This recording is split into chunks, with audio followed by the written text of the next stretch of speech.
Today we will be learning about how eating disorders can cause adverse reproductive health outcomes in women aged 15 to 40. The paper Reproductive Health Outcomes in Eating Disorders investigates the link between eating disorders, or EDs, fertility and miscarriages. 6.5% of women at childbearing age are affected by this issue, and the devastating outcomes include high rates of miscarriages.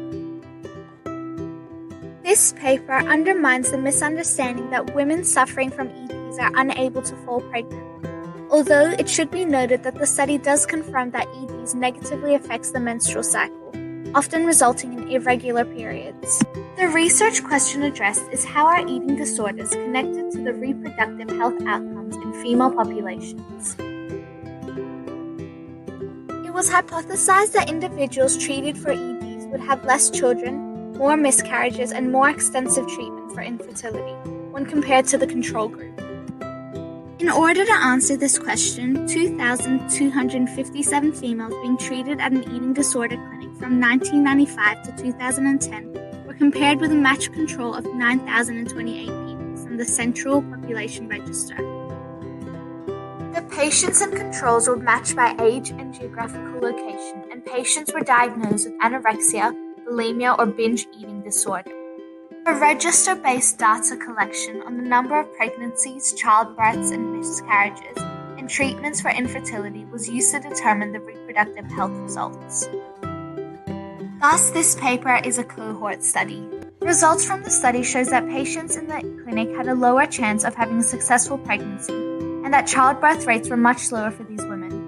Those with BED had a childbirth rate of 44% compared to the control group at 70%. The results also demonstrated that BED had increased the risk of miscarriage by 23.7%. These results are significant as individuals who suffer from EDs and receive treatment generally have a compromised reproductive system.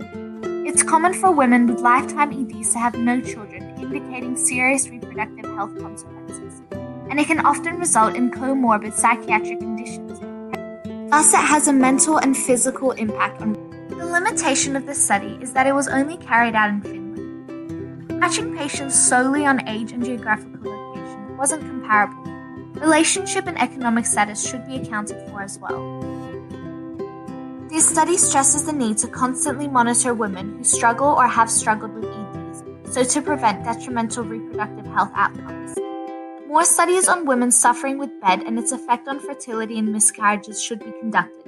They should specifically investigate why BED had higher rates of miscarriage compared to anorexia.